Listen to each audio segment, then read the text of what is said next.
We all know him as Mad Dog. I've got them all into a tight little unit, every one of you.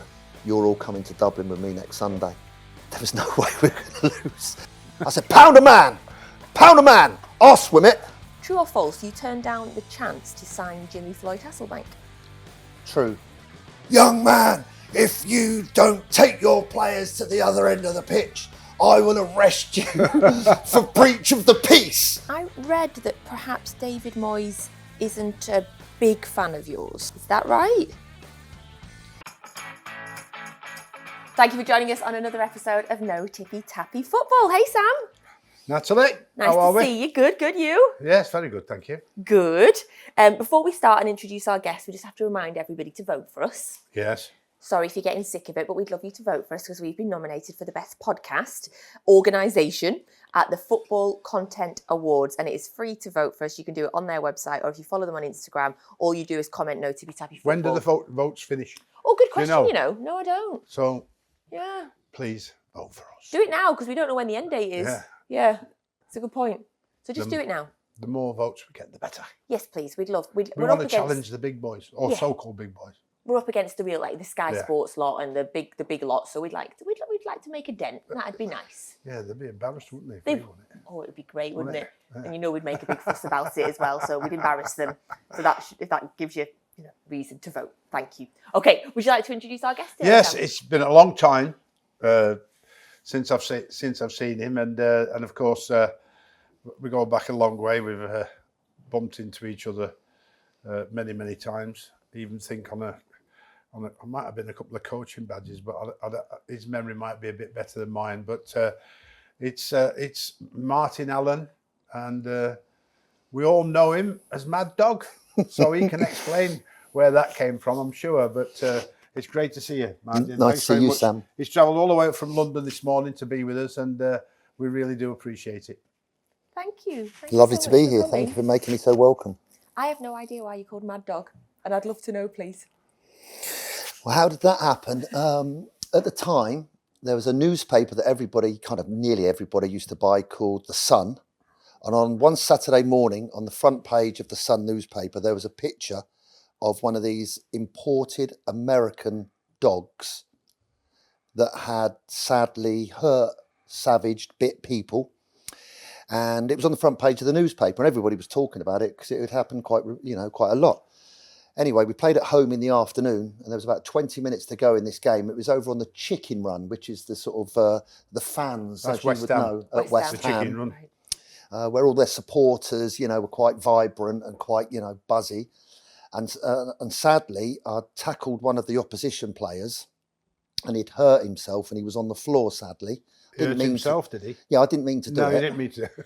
And at the time, my son Charlie had alopecia and had lost his hair. So I took a grade 2 skinhead to match my son. I always used to wear my shorts out big and my shirts out big because I used to like a forward at Reading Football Club called Robin Friday, who had long hair and is a kind of a maverick. And when I used to get excited and used to play, I used to froth at the mouth. So this is great. So this player's injured on the floor. I'm just sort of stood there. The Chicken Runner all singing my name, and a player that used to play, looking at your outfit for Man City, and his mate Trevor Morley had come and stood next to me. And Ian Bishop said to me, Matt, he's from Liverpool. By the way. I know him very well, yep. Matt, he said, you look like that Mad Dog. Morley laughed. They then did an interview after the game for one of these little fanzines that there used to be in those days, because there wasn't all this Google stuff where you could go and find out and research. And they said to this guy who'd done this little fanzine called Over Land and Sea at West Ham about me, Mad Dog, frothing at the mouth, the skinhead. That day is how it started. Wow. Amazing. That is incredible. That's a proper story, incredible isn't it? way to get a nickname, that is, isn't it? And it's Absolutely stuck. Brilliant. Well, yeah. Of course it, yes. We've all wondered why.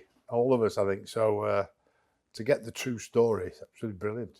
But I can be filling up with petrol or drop a family member, say at Gatwick Airport, and you go to fill up with petrol and you'll be stood there just filling up your car with petrol, and someone from across the forecourt will shout, Mad Dog, you're right. And I'm like, yeah. Like, wherever, up north, down south, anywhere you go, it's... And do you remember Emlyn Hughes? Yes. When I was growing up, Emlyn Hughes was such a great player. And we all kind of knew him as Crazy Horse. That's right. And that kind of stuck over the years. They did. And Stuart Pearce, I'd say, was Psycho. Everybody kind of knows Played that one. with Stuart at Coventry. We've had him on here as well. Yeah, Yeah. he's been on here. So, I don't know, my son said it's kind of pretty cool to have a nickname that's stuck. But fans love that sort of thing. They love that really, really passionate player. So they will have loved that nickname as well. So I'm not surprised it stuck. Since you've been playing, you've had an extensive managerial career. I had to write them down. Brentford, Leicester, Gillingham, MK Dons, Cheltenham, Notts County, Eastleigh, Chesterfield, and Barnet, I think 5 times. Is that a record? I think it must be a record. The chairman must be mad. How many different chairmans in that period did you have? Same one. All the time? He's still So there 5 now. times he re-employed you? Yeah. Yeah. He's getting a bit... It's getting... Darren Ferguson's getting a bit close to him, isn't he? Is he? Peterborough. I think he's back at Peterborough. It's either 3 or 4. I think he's on 3. 3, I think, yeah. See, I don't think he'll beat you with what's 5. Not on there is that I worked at Barnet free of charge. You know, I didn't have a contract. I'd met their manager, a guy called John Steele, at an FA training course in North London to try and start my education. And afterwards he said to me, "Oh, just before you go, what are you doing?" And I said, "Oh, just doing people's gardens to help me get some money in when you finish playing football." right, yeah. And there was nothing there. So he said, "Come round to Barnet and help us with a training." So it's like, really? And he said, "I can't pay you." He said, "But love you to do it." So he gave me a kind of a bit of a break. And I worked not for him, but with him for probably 3 months, 2 or 3 times a week, voluntary, to get a break. And then when he left, Peter Shreve took over, as you know Peter Shreve, former Tottenham manager. And they gave me a job as a coach, and that's how it all started. Wow. And then you went back and forward 5 times. Yeah. What is it about Barnet for you? What is it about? I mean, do you still have a real love affair with them? Oh my God, yeah. Oh my God, yeah. When Peter Shreve left, Peter rang me on the Sunday evening and said, "Martin, I'm resigning. I've recommended to the chairman you take over." And when you're a footballer and there's no income, and I didn't have a great education, you wonder what your career is going to be for the next 30 years. Yeah. How are you going to pay now to go on holiday? How are you going to pay for a car? How are you going to live? So it was my opportunity as manager. I never slept on the Friday night. We were playing at home the next day against Graham Turner, the former Villa manager. That's right, yeah. He had a Hereford team that was really good and they were top of the league. And it was my first game with Barnet. We drew 1-1. I was on the side of the pitch playing the game from the technical area. The players were absolutely fantastic. And over the 9 games, which was my chance to showcase, if you like, it was my big opportunity in life to be a manager. So the pressure or the intensity and the drive, oh my God. I used to be exhausted after every game. And at the end of the season, I think we'd only lost once. And the chairman gave me the job. I love that. I love that story. You're obviously always at the forefront of his mind as well because he keeps calling you. But 2018 was the last time you were in managerial. Are you done now? Or if Barnet called you again? No, well, the thing with Mr. Cleanthos, the owner, chairman of Barnet, I'd be laid on the sofa or settee on a Sunday, normally watching the Masters golf tournament. My phone would be on the floor on silent. I'd be laid there with a stack of 6 digestive biscuits, dunking them in my coffee, and my phone would go to vibrate. And you sort of just look, and it would say on my phone, "Barnet chairman."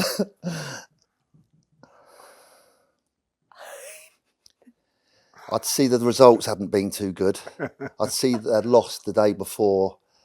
And I'd say, as I press the button, "He wants me to be the manager." "Hello, Tony, how you doing?" Martin, we need you back. We need you back. We need you to get us out of trouble. We haven't won for XYZ games." and I'd basically start the next day, and it would carry on. That was what it was like. That was what it was like. I love that. That's so brilliant. Yeah, I didn't apply. He just used to ring me up, and it would normally be with a few months to go. It looked like they're getting relegated. So do you go and watch Barnet now at all? Ever? Occasionally. Occasionally. Yeah, occasionally. Welcomed back. Yeah, Look Sam. after you, okay? Sam, we won the league, Yeah. and you know that conference, that league is a tough league to Tough, win. yeah. Only one team goes up. Yeah. How many games? There must be how many games you play. Well, there's a lot of teams that are full professional now, aren't there? Oh yeah, most of the league, yeah. Yeah, We most won of the league, yeah. Sam. Yeah. Top of the league from day one, right from the start, first game, all the way to the end of the season. Wow. And it was, it was. So ever the sniff of a better job then? Going Yeah, up that's the why I league? used to leave. All right. So where first time? Where did you go from there to? I went from, we'd done really well at Barnet, and then I had a phone call, and again on a Sunday afternoon, to go to Brentford. All right. Okay. And Brentford were in the relegation zone. Which division then? One. One. In the relegation zone, hadn't won for 13 games, I think. And again, I had 9 games at Brentford to try and keep them up. And everyone had resigned it because it was gone. And I don't know if you remember, you probably do, on BBC CFAX, page CFAX. 302, Yeah. 302. He's got a good memory, hasn't he? And you've got the league tables. And I used to sit and look at it, Sam. Yeah. We were 3 below that dotted line on the TV. How are we going to get out of this? We're there. Yeah. And how are we going to make up those points That's to right. not get relegated? And I'd sit there and think, it'd be 3 o'clock in the morning, Sam. How are we going to keep Brentford in this Division 1? Because if they'd have got relegated, all the players had to be sold. And we stayed up on the last game of the season. We won 1-0 against Bournemouth, believe it or not, Bournemouth. Wow. And stayed up by 1 point. And that was the start of an amazing couple of years at Brentford, where we got to the FA Cup 5th round twice, That's right, twice into the playoffs. And that really was, for me, my kind of life changer in football management that you were mentioning earlier. So where do you both remember each from? Where's kind of the earliest memories? Or I seem to think that we were on a course somewhere, on I think a coaching course or somewhere like that. Like you mean doing our, God knows which badge it was or what level. I can't remember now. I remember. You remember everything. remember. He's got great memory, It's yeah. very, very good. So tell us feel what like it this is a was. good Tell us story. what it was like. You mean so? Go on. There's another good story. yeah. Sam, I have craziness because I have this headed too many footballs type dementia where I just can't forget even what my own name is. I can't remember what my own name is. And at other times I can remember all the bits and pieces. But I remember about Sam, the people from the FA who had put on this coaching training course for all of us had told us that this manager called Sam Allardyce is coming down this afternoon, 2:00 start, after lunch, to explain to everybody about this concept of match analysis. Yeah. With video footage, clips, all put together, percentages, Sam is at the top of his game. It's going to be a brilliant show. So we're all looking forward to it. Sam comes in and he's got 2, I think it was probably Bolton Yeah, it would analysts. be Bolton. Yeah, that's right. Yeah. You know, I call them uni boys in their Bolton gear. Still didn't look like footballers, you know, that type. So they've got all their stuff set up and they're sat on the side, and Sam's got up and sort of said, "Good afternoon, everybody. Yes, I'm the pioneer of all this sort of stuff. This is great." And we're all loving all this. So we're all sort of sitting there mesmerised. And then he said, "Right, I'll hand over to these 2. Sam went and sat on the side, and these 2 uni boys got up and put this whole presentation together. All of it. It lasted about 45 minutes. And it was fantastic. When they're done, he got up. He said, "Right, boys, that's how to do it." We looked and thought, that's delegation. Yes. A great art. That, you know. Yeah. Yes. And sort of, he'd put it together. Obviously, it was his idea. Yeah. He brought these people in. They put it all out there. And he went, that's how to do it. And it was a good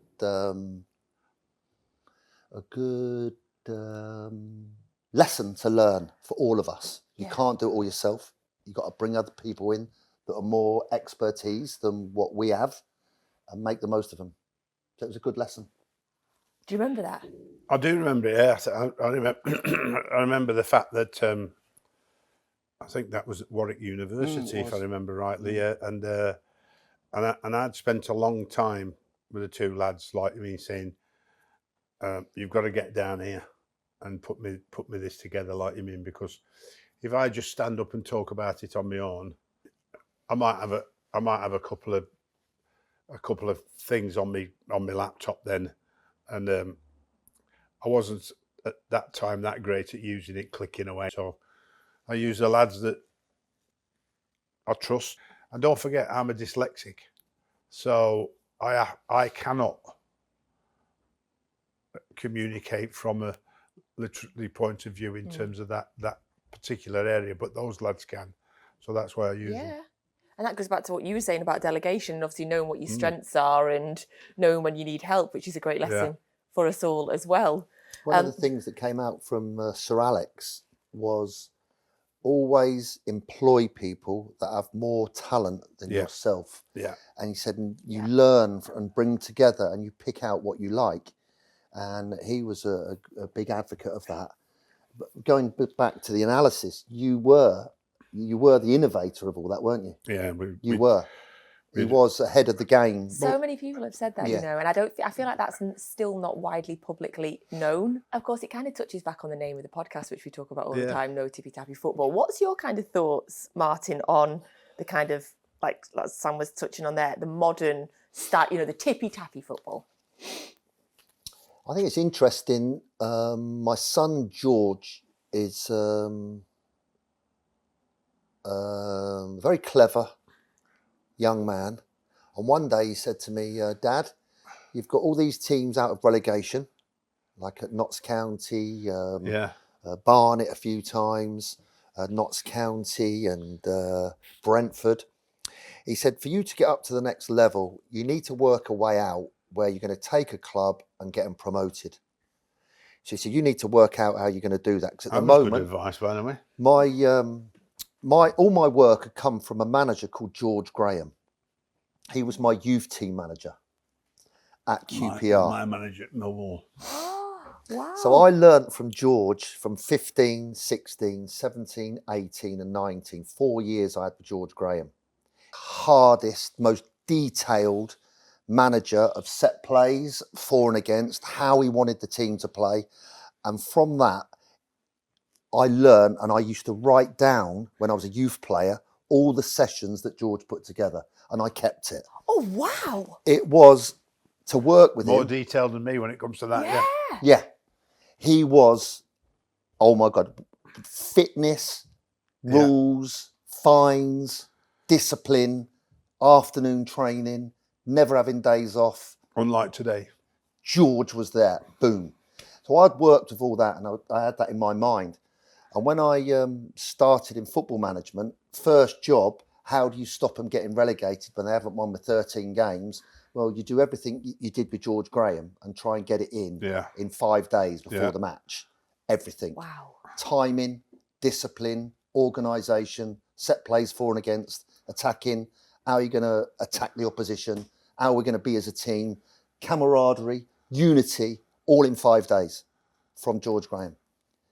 But when I got a bit older and had a kind of a decent team, and when I got to Gillingham, I decided I changed the way of playing to play with 4, 1, 3, 2. Yeah. So 2 up front, 3 in behind, 1 in front of the back 4 to make some passes to allow the fullbacks to get forward and get some possession. Yeah. And I first started at Notts County and we were pretty good. And that went well.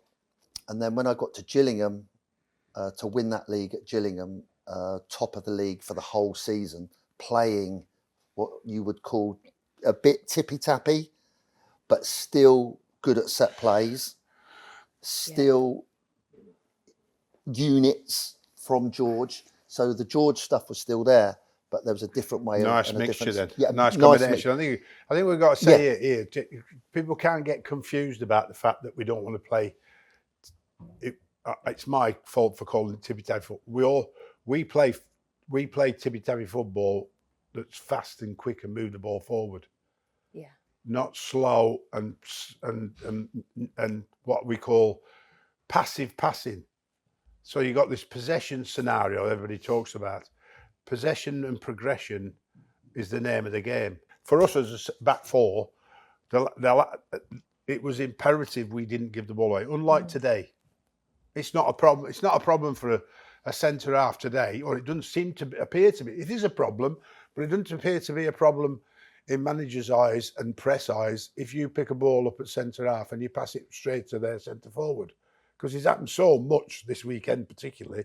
It's like, I mean, the Bournemouth Southampton game.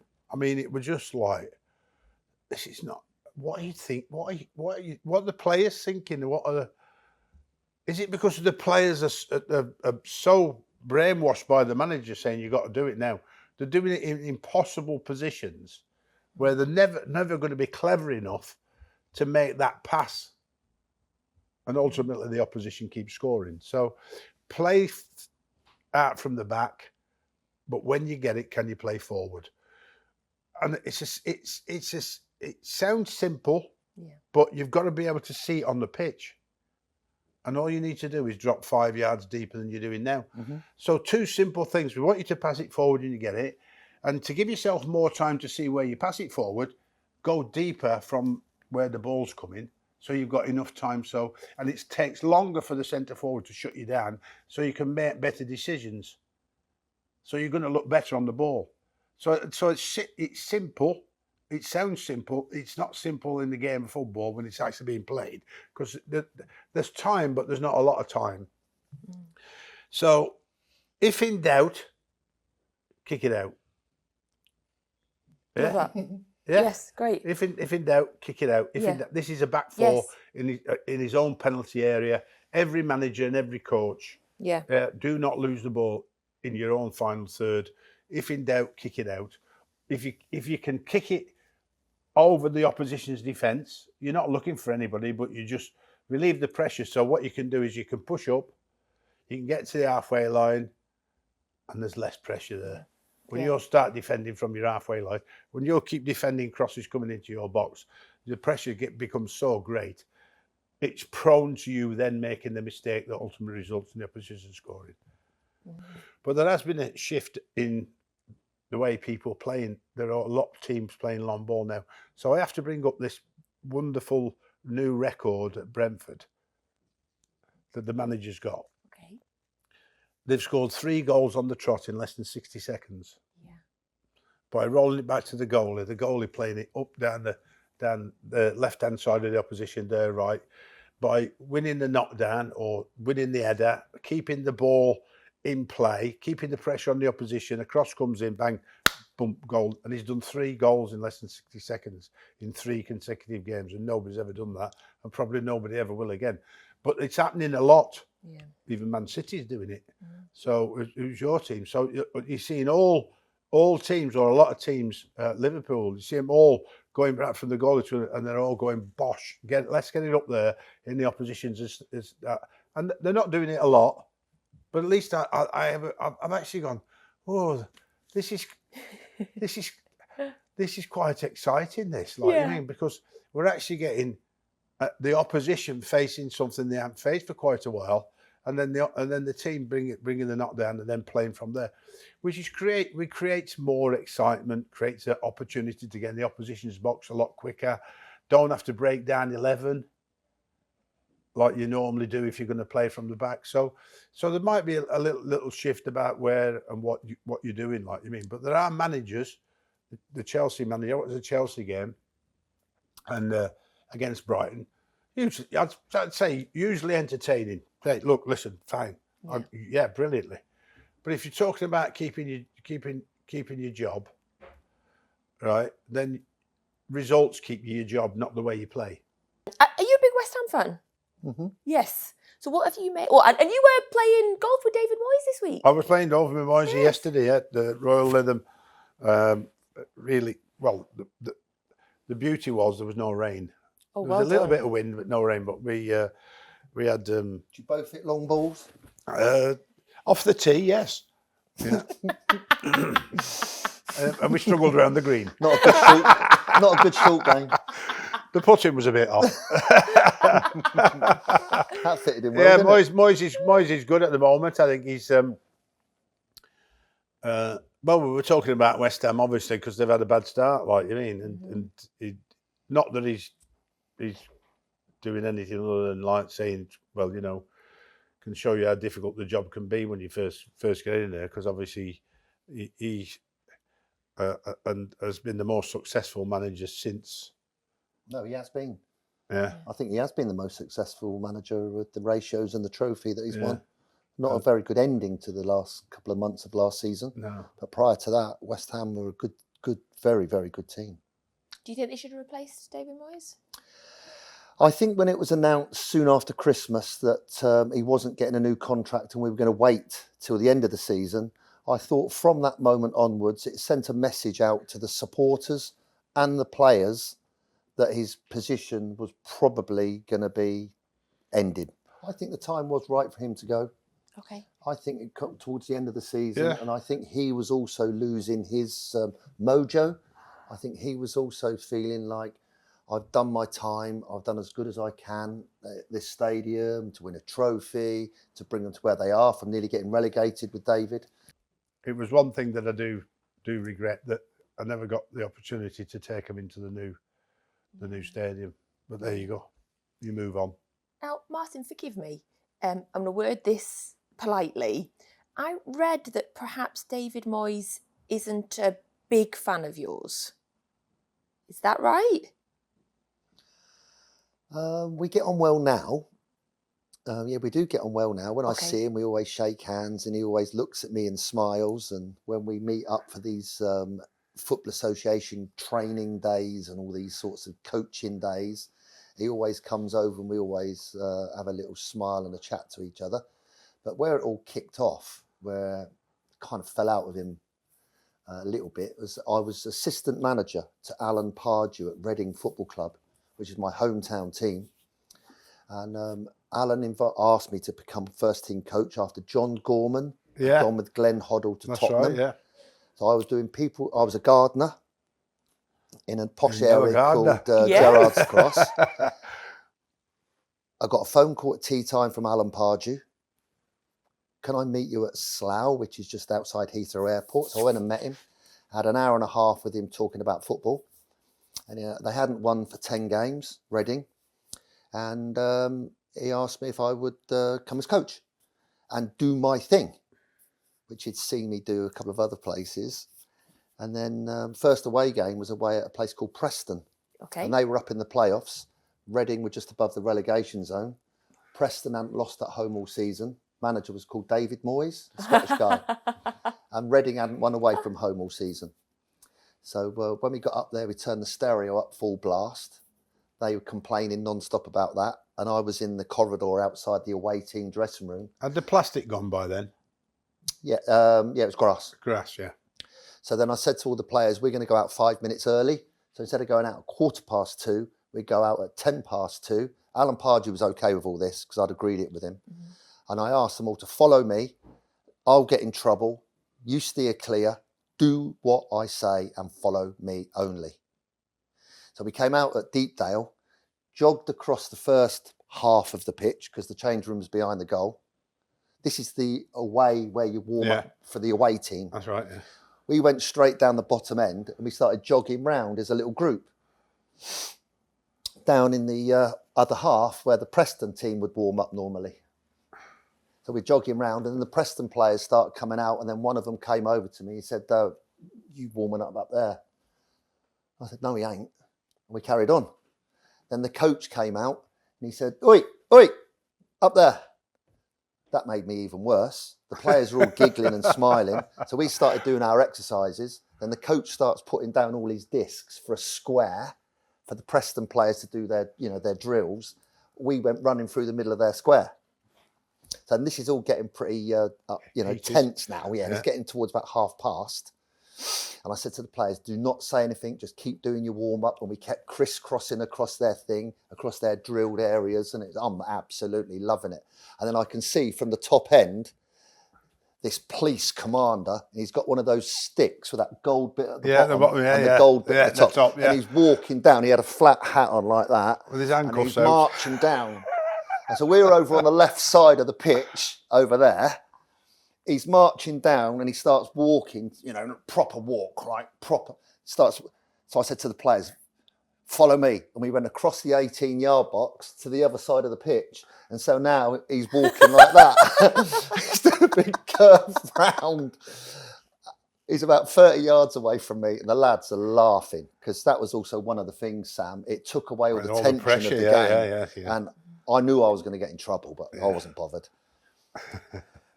Young man! He shouted, he's got his stick up like, Young man, if you don't take your players to the other end of the pitch, I will arrest you for breach of the peace. all the Preston fans are absolutely giving me plenty. So the players said, we're staying here, you're going to get arrested. So anyway, they jogged up the other end of the pitch. He came over to me, got the stick, and from about 3 or 4 yards away, pointing the stick at me, don't you ever do that again. Bottom line is, we drew 2-2. We celebrated in the dressing room afterwards. Loud, yeah. Stereo, full blare. I had a pair of black pants on, dancing in the corridor, shirt off, giving it absolutely loads. Alan Pardew was looking, going, oh my God. What have we employed here? Yeah. But Sam. Mind your parts can be a bit erratic now and again, can't they? A bit. No, I'm worse than him. I know that. We know that. I know that. So Sam, you're like this. On the way home from Preston, we're a long way from Reading, by the way. Yeah. We're on the coach going home. So I leaned across to Alan Pardew. I said, Al, let's stop off for an hour at a pub just off the motorway. Let's just do a left off the motorway. And we'll find a pub and we stick all the boys in it. Let's just have an hour. Maximum, if they're driving, 2 drinks. Old school. Happy days. This is old school. He went, all right then. So I climbed into where the driver sits in there. I said, just do a left, mate. Just pull in at the first pub we see. Went down the back, told Phil Parkinson, the Wrexham manager and captain, Parky, we're stopping for an hour. That's it. All the boys got off, lined up all these Guinnesses, and everybody's drinking Guinness in the pub, and it was old school, but it was a magic unity. Correct. Yeah. Team spirit. Bonding. Yeah. It was magic. That's great. Whenever great I see David now, he always shakes my hand. On the first game, great impression from the players' point of view. And so it's not all about coaching then, you see. Yeah. I think he could see the value of it as well. Well, it was a good choice from him. Yeah. Good choice, without a doubt. Have you always been a bit of a wind-up? I wonder what you was going to say then. Always been a bit of a wind-up. I think I probably have. Yeah. My parents are from the East End of London, with a big family, and a very small terraced house in Dagenham. Dagenham, where Terry Venables, I Jimmy can't Greaves. remember how many of the other members of your family, the Allens, played football. Well, it's Clive Allen. Clive Allen. No. What did he get? 47 goals for Tottenham. Yeah. Paul Allen, youngest player, age 17. Yeah. To play in the FA Cup final. Yeah. Bradley Allen. Bradley, yeah. Definitely great player, but he had a lot of injuries. And I'm basically the runt of the litter. My only claim to fame is I got 53 disciplinary points. So and my uncle Les, Clive's dad, he won the double with Tottenham. Yeah. My own dad played for Charlton Athletic and for Reading. So hell of a football family then, really. Yeah. Yeah. Any young ones coming up that might be good enough for the grandchildren, or? My son Charlie played for me at Notts County and at Gillingham when we won the league. He made 27 appearances, but he's now doing a thing called Run Social in London, which is something you should all check out. Run Social, check that out. Okay. Right. Which is Charlie. My other son's an accountant, and he's too clever to be a footballer. And then Clive's son was also very good, Oliver, and he's gone on to have a very good career in the city. So, it's a big family of footballers. It is kind of unique, isn't it, really? Really unique. I just quickly want to touch on Reading as well. Obviously, your story about them there. It's tough times for Reading at the minute. What are you making of the current situation? It just Who are the owners of Reading? they need new owners. They're desperate for new owners, aren't they? The man's called Di. What's happening at Reading, Sam? He's in a lot of debt. Yeah. It was going to be taken over. It's been an administration. How many times? How many points have been lost? The threat of Reading Football Club going. Yeah, but He's like right Bury there. then. Yeah, right. It's right Yeah. there. I've got friends from school that are season ticket holders. Got their children that go with them. Got their grandchildren now that go with them to watch Reading at the Medeski Stadium. Fantastic stadium. Yeah. And this guy his name is Di. I don't know. I can't remember what his second name is. But he's had 2 previous football clubs that have gone completely bust and finished in other countries. Now he's got Reading. How he's been allowed to take it, Sam, and buy Reading. Well, they always seem to do, don't they? I mean, I thought they had that fit and proper persons test. Yeah. Sometimes football seems to attract the wrong type. No. I don't know why they just don't sell it. I don't know. I cannot understand the amount of probably people. because they lose so much money for what they paid for it. That might If be it the goes problem. under, they're going to lose it. Sam, Yeah, anyway. yeah, but they always think there's somebody who's going to rescue football along the line.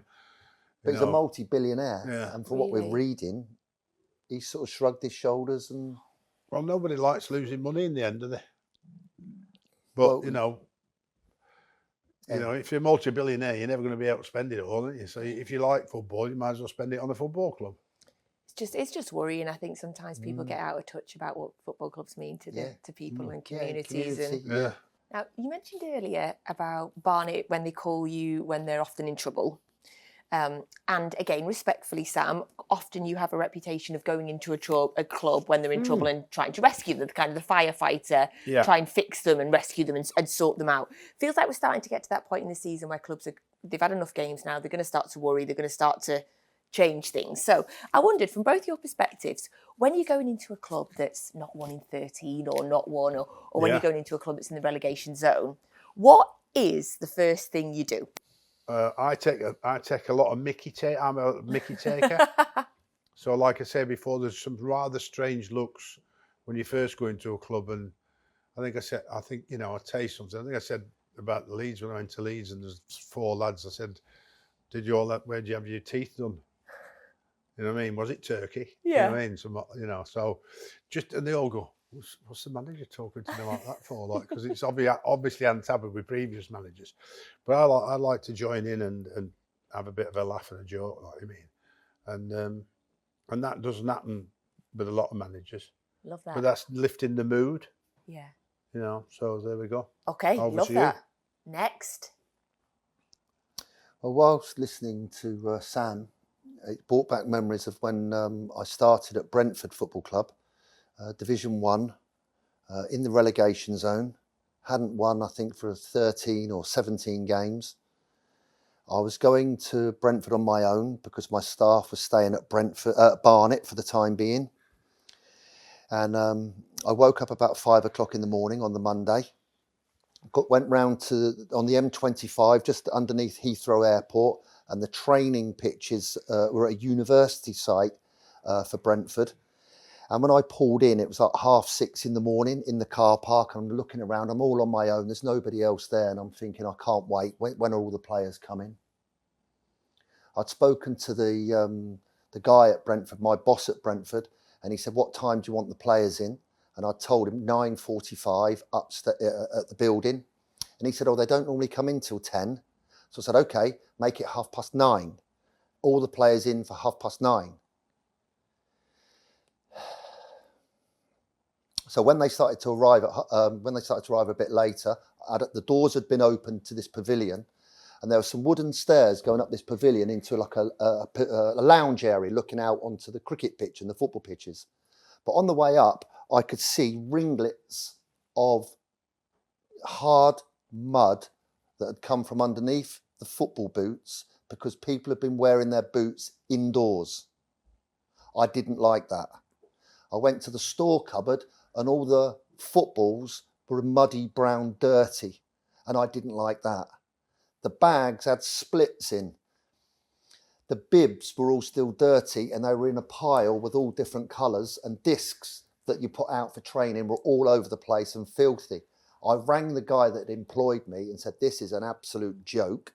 I found a warehouse, go and buy 20 footballs, 2 sets of discs, 2 sets of bibs, and get them here as quickly as possible, because we're not going to start training until these players have got the right stuff. No excuses.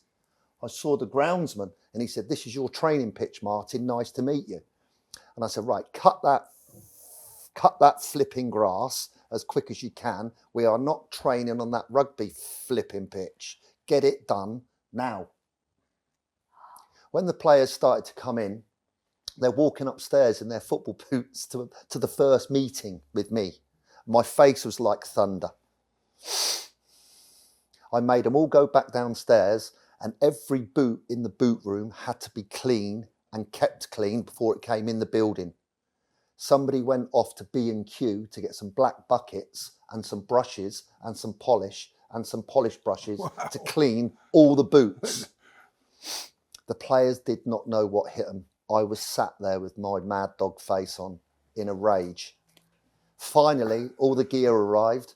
All the boots were clean. They all sat in front of me, and I promised every one of them that if they followed exactly what I say, we will stay up. And at the end of the season, we will be going on a trip after the last game, the next day, to Dublin.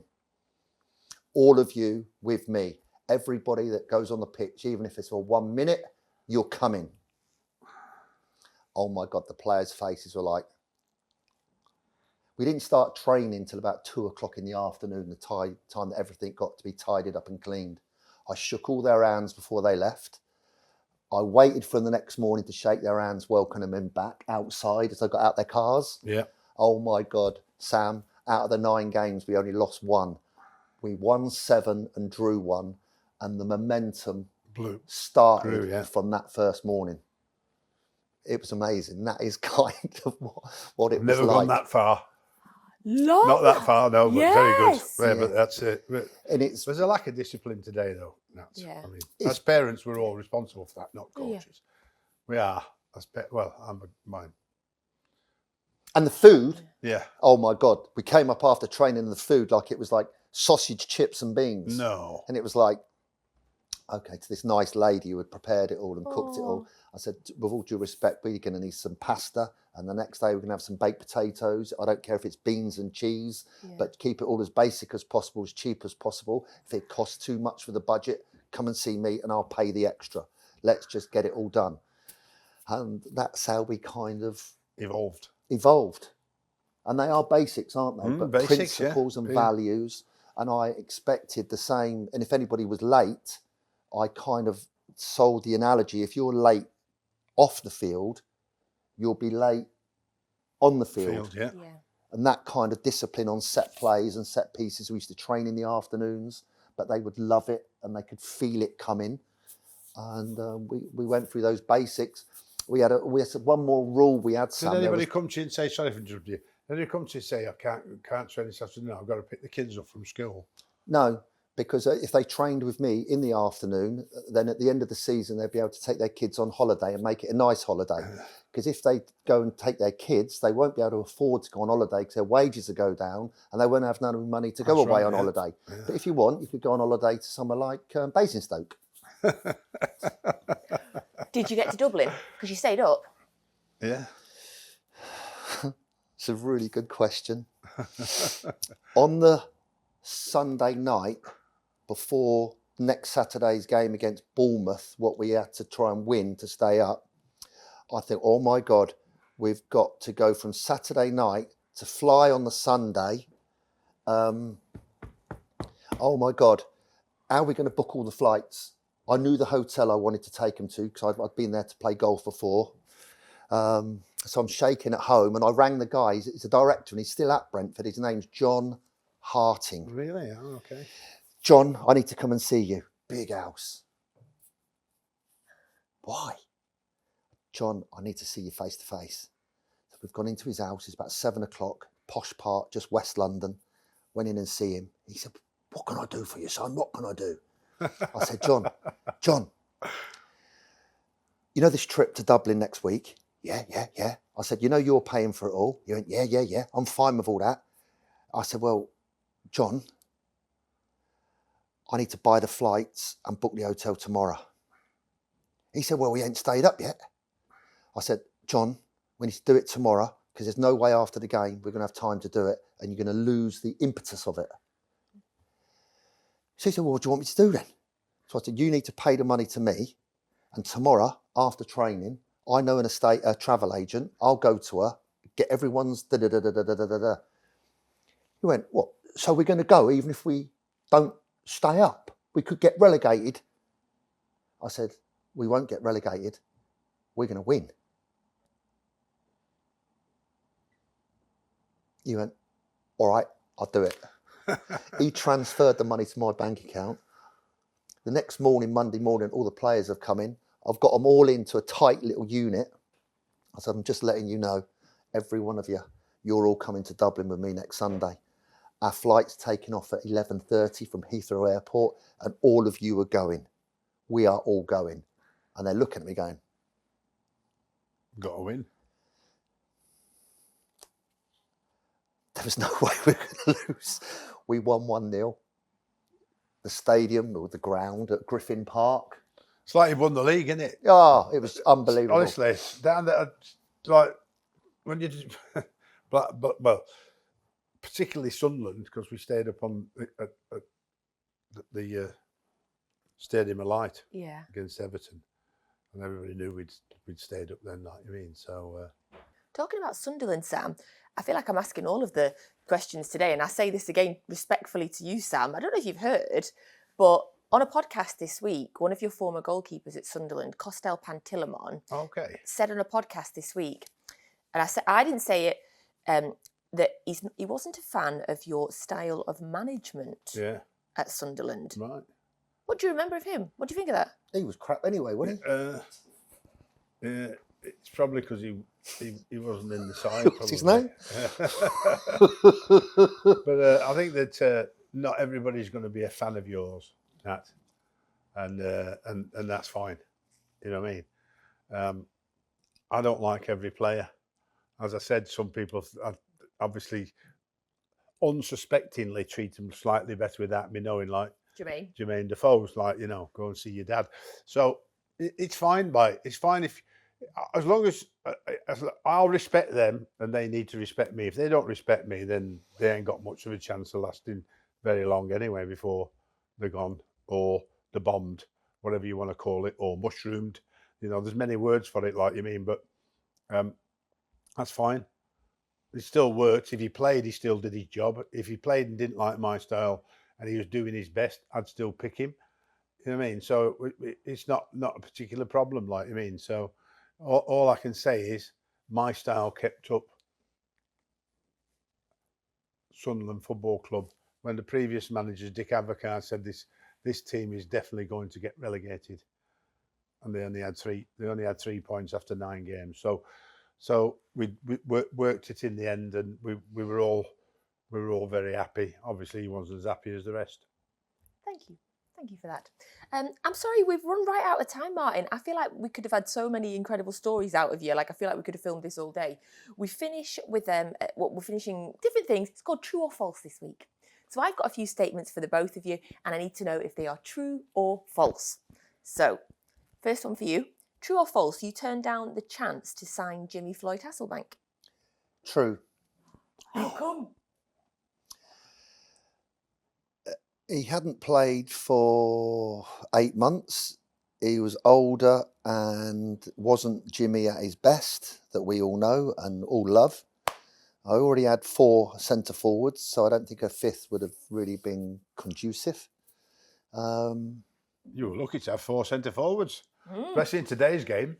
Sam, I think we actually had 5 because we had to sell Matty Fryatt. So that was at Leicester. No, we all know Jimmy was a fantastic player. And there was a deal that was done behind my back by Milan Mandaric in London. And they'd agreed it all, set it all up. That's why he didn't like it. And then rang me up and said, we're signing him. What do you think? And I said, well, as long as you tell all the players and all the public that pay their money, this is your signing, not mine, we'll go along with it. And he said, "Oh, this is not a good idea, Martin." And Very good at accents. Good impression, yeah. Very good at accents. I can do accents. And I just said, well, put it like this. I could have signed him, said yes, carried on picking up big money, big wages. For me, coming from lower level to go to Leicester was big money. And I had a choice to make. Go along with it, pick up the money, but I don't think my values and principles, and I have no regrets to this day, would allow me to stand in front of all those people and, is it okay to say, and bullshit all of them? Yeah. Because that ain't me, and I could not do it. And I just said, no, not for me. And 2 weeks later, he sacked me. No regrets. No, love that. Okay, true or false? You used to give a Mars bar to the player who performed the best in training. Yes. Yes. Just a normal size Mars bar? Yeah. Want a deep fried one, that's for sure. No, one of those little mini ones. But although it's a mini Mars bar, it's still a reward. And on funny days, to break the ice and to keep the tempo nice and recognise good play, sometimes those things work. And when what we spoke about earlier, we was doing the pro licence. I was in North Wales, Aberystwyth University, doing the pro licence on the Welsh FA's course. Yeah. There's testing for 3 days, like Friday, Saturday, Sunday, and Everton's youth team had been brought across. So we used them as dummy type players for the coach to be tested by the three blokes with their clipboards. Believe it or not, I think it was a fix. My test, my exam, was at 3 o'clock on the Sunday afternoon. It was boiling hot, and these Everton youth players were bored rigid. So I've got headphones on like Madonna. I've got my whistle. I've got the Everton youth team, and my topic to teach was a European game, midweek, defending deep, playing on the counter-attack. Yeah. So that was my topic. So I called all the players together once they'd given me the get-go to start. Half an hour you've got. Out of my pocket, I pulled a big bag of Skittles. And I shook the Skittles in front of all these Everton youth players and told them how good they've been. I want one more effort, and the best players today are going to win a Skittle. Just one, not a packet, just one Skittle. Just one. I need you to give everything for me and for the club. There's no club, but I was making it out. For the club, for me, to make it work, because I need this to work. So over on the thing, there was Brian Robson was over there, Steve Bruce on the bank watching, big gob from London. All the top managers were over there laughing, thinking, flipping heck, he is mad. Anyway, stop in the session. There's one for you. And I kept giving out these Skittles and kept the enthusiasm. So when it had finished my half hour, I had to walk over to the examiners, with their clipboards. The markers. Yeah, nerds. The X's and ticks. Yeah. So he said to me, why were you giving out Skittles? I said, because it was a motivation to work hard, one more session, end of 3 days of doing this. They're bored. I need to motivate them. And if they're not right mentally, there's no way they're going to be putting into place the tactics and the physicality that's needed for my half an hour. So at the time, it was much needed.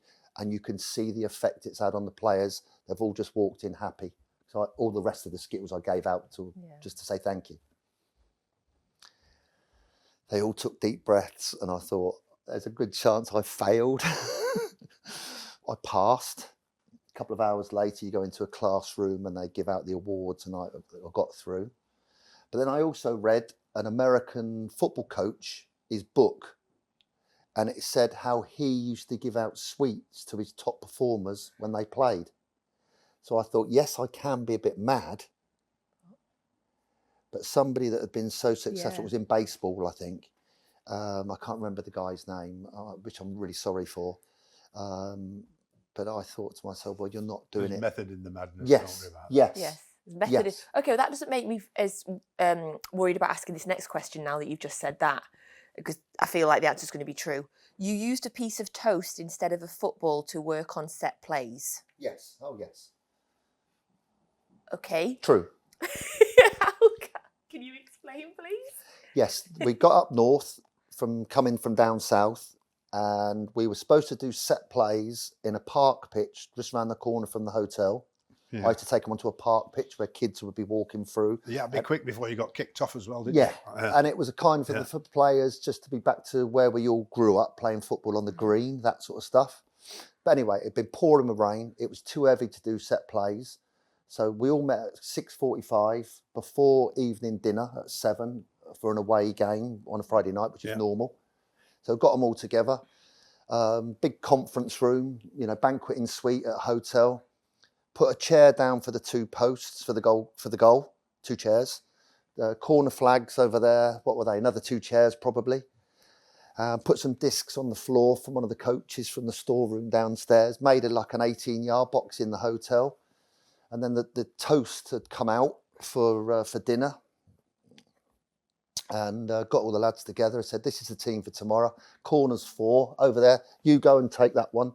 Yeah, and I put the biggest toast. There's your ball,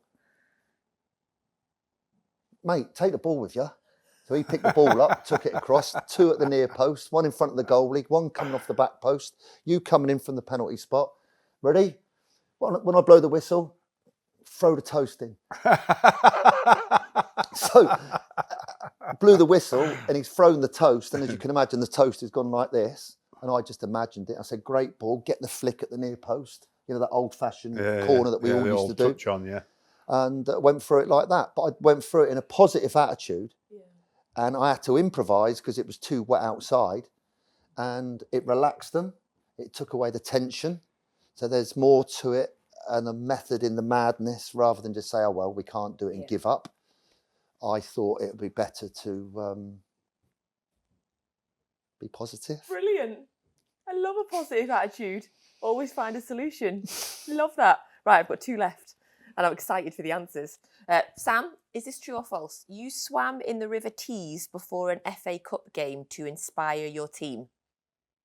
False. False for you? True or false for you? The Tees, I've swum in that one. Okay, was that cold?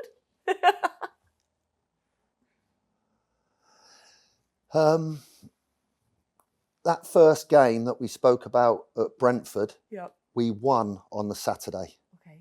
The next away game was at a place called Hartlepool.